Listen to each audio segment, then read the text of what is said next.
Dear friends, we all know the people who like to watch sports. We know of how they react and their opinions. But what of the engines? How do the engines react to sports? These stories will tell you 3 examples of how they do it.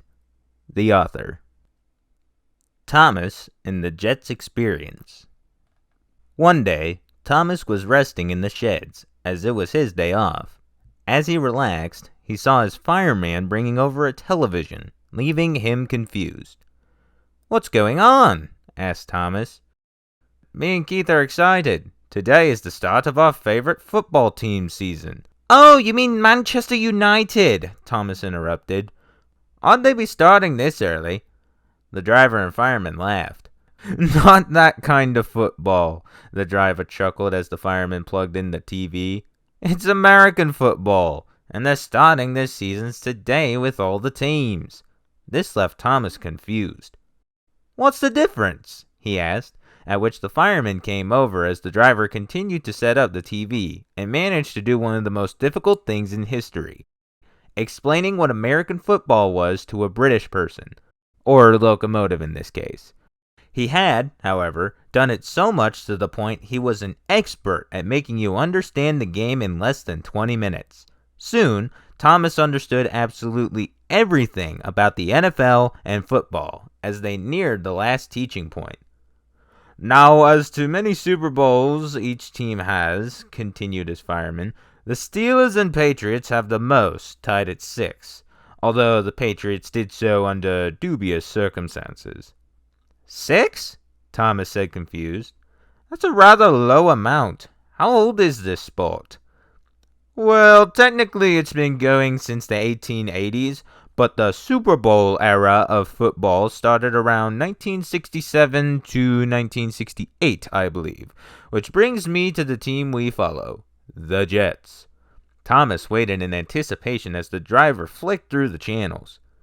"The Jets haven't won a Super Bowl in 54 years, and their only one came in 1969. Thomas was rather disappointed. "Why would you root for a team that takes so long to reach the top of the mountain and not even repeat it sooner rather than later?" His fireman chuckled. "Well, that can be an appeal of any sports. Some British-style football clubs have to wait centuries to reach the top, and people love them throughout. Same with baseball. Those Cubs waited 106 years for a World Series pennant. Point is, a team is able to stick around thanks to its passionate fans. They only leave when the team doesn't compete for a long period of time, which whilst the Jets have done that, they have hope this year." At that point, the driver found the sports channel. "Hey, Jack, I got it!" "Great," Jack replied as the intros to the team started. "So why do these, Jets have hope?" Thomas asked. "Because we have Aaron Rodgers. He won the Packers a Super Bowl a while ago. He's gonna carry us there." This made Thomas feel a sense of excitement his crew was feeling, and now he was all on board with them as the opening traditions ended, and the game soon started. They watched anxiously as Aaron Rodgers was passed the ball. 8 seconds later, he was tackled down. As they continued to watch, they found out he was out with a season-ending injury. With that, the driver, fireman, and Thomas collectively put the TV on the rails and ran it over out of rage. Still Jets fans, but would not watch the catastrophe season that was about to occur. Gordon and the Hotspur Experience. 17 years.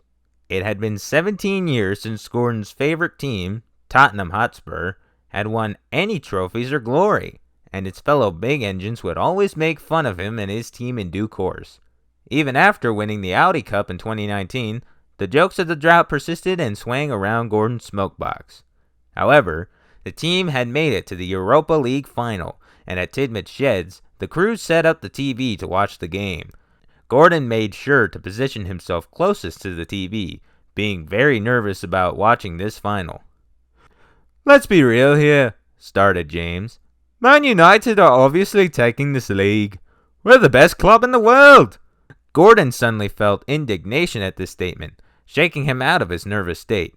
"Oh yeah? Says the football club that hasn't won the Premier League in 12 years. "Port calling the kettle green," replied James. "I don't think I can remember when your team last won it." "1961, Gordon replied, to which James guffawed in laughter. "Oh, yeah, your team's going down if you can't even win a Premier League since the Cold War." Gordon was a very prideful engine, but he was also respective of the pride of Hotspur, and he wouldn't let it be attacked in such a manner. "All right, James, what say you and me make a wager?" Gordon proposed. James was curious. "What's the wager then, Gordon?" "If Hotspur win tonight, I get all your passenger trains and you get all my goods trains for the next 2 months. But if you win, then you get all my passenger trains and I get all your goods. What say you?" James once again guffawed in laughter. "I'll take on your bet, but you're out of your mind. The glory's coming to Man United, baby." At that moment, the crews finished setting up the TV right as the match was about to start. The game was an intense, close contest, with neither side giving in.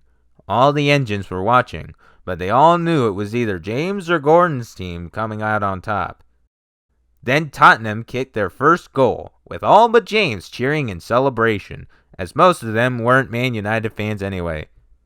"Ha ha! Just a lucky goal," snarked James. "Prepare for a 3-1 blowout victory." However, as time ticked on, Man United were stopped at every turn from scoring. James may have feigned confidence, but he was secretly getting more and more nervous with every passing second of the game, until... "Glory, glory, Tottenham Hotspur! Spurs have gone and done it at last!" The sheds erupted into a chorus of cheers and whistles, all except James, who went as red as his paintwork. Gordon was in jubilation. "Oh, well, James, enjoy your 2 months of goods," he laughed, and the shed began to sing "Glory, glory, Tottenham Hotspur" as James shunted himself to the back of the shed in embarrassment. The next morning, the big engines were at Knapford collecting their trains. James was still fuming. "I can't believe we lost," he said. "We're Man United." "Well, little James," said Gordon, "perhaps you'll get another chance next year. There is one thing you and I can agree on football-related, though." "What would that be?" James asked, confused. "That Henry's team, Preston North End, will never win a Europa." The two engines laughed heartily at this, whilst Henry seethed and whooshed angrily away. Edward and the World Cup experience. Edward and Boko sat in their shed at Wellsworth. Their crews were there as well. It was all for one reason other than mere maintenance and winding down, for they had a TV on. "I think this is it. We're finally going back to the World Cup," exclaimed Boko excitedly. However, Edward was not as excited. In fact, he seemed lost in thought. "Is something wrong, Edward?" Boko asked, to which Edward looked over, snapped out of his trance. I'm sorry, Boko. I was just thinking." "Thinking about what?" Boko asked, to which Edward sighed before continuing. "The fact that sports are less about the sport and more about publicity, money, and politics these days." Boko was confused, and it was rather foreign to be hearing Edward vocalize his opinion in such a, well, not Edward-like manner. "How so? All I've been doing is watch the games," he asked. "Well, that's just it. The things you haven't seen or heard of. This World Cup has been drowned in nothing but controversy, and it's in such a state it feels like there's no sport in the sport. Let's start with the hosts." "You mean America, Mexico, and Canada?" Boko asked. "Well, yes, but more so the main host, America. The way they operate nowadays makes everything extremely political and about their government. It feels as though they're doing the same to the World Cup, what with the price gouging of seats and questionable advertising, as well as an official from America demanding a red card be overturned, and the cup agreed." "Oh, didn't hear about that. I don't really keep up with the news that well," said Boko. Well, I have. I may be old, but I certainly attempt to keep up with things, started Edward, and America keeps claiming their World Cup's the greatest one ever. Why does it matter if a whole tournament's great? It's supposed to be both a worldwide exhibition of skill and a unifying force for the world. Instead, I'm seeing more sadness and division. It must be true then. You're not one for looking so much at the bleak side of things, Boko pointed out. I dislike that I am, but as someone who's well informed in this climate and situation, I don't have a choice. I could barely enjoy the victories of our country the past few rounds, especially when the prices for the final were announced at 10,000 for basic seats. Not to mention the talent, whilst good, is more so high-paid players rather than the ones with the most skill. Boko didn't have anything to say yet as Edward continued. Even trying to support national teams in your own ways become unaffordable. Driver, didn't you say jerseys were £100? Yes, they were. No point in investing in low-quality, high-priced nonsense, said Edward's driver. Exactly my point. And finally, the publicity. People just seem less to care about the unity and skill, and more so about how big the cup is. How whoever wins it is suddenly the place to be. And their advertising is all based on shortening the attention spans of their viewers with trend-chasing nonsense. It's just not like it used to be, and I must say it's rather disappointing to watch. There was a long silence. Boko was taking in everything Edward had said. He'd never known a moment where he'd been downtrodden and in the dumps about anything until today. Boko tried to think of something to get him feeling at least a bit better, when he remembered something. Hatsune Miku, he stated. Edward was puzzled. What's a Hatsune Miku? Edward struggled to pronounce the word right, which made Boko and the crews chuckle before Boko continued.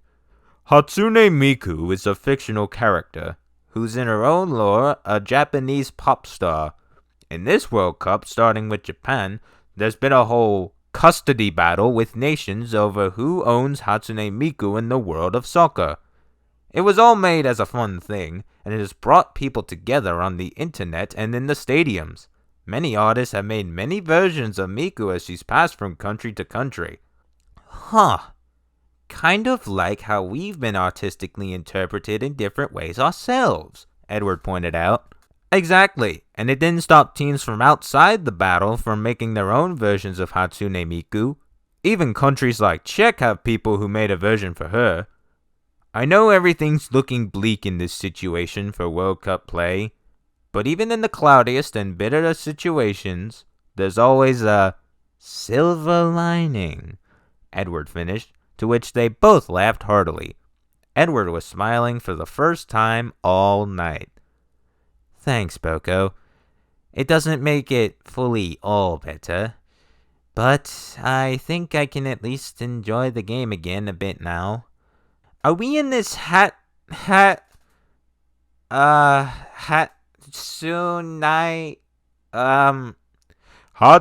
Miku, Boko said, making everyone laugh once more. He started explaining it in full detail as they watched the match. As he listened, Edward now felt deep down that, whilst the World Cup may not be the same as it used to be, an outside influence can make something hard to enjoy. He remembered to at least try and look for a silver lining, making him feel better. Even as England lost to Argentina and eventually managed third place.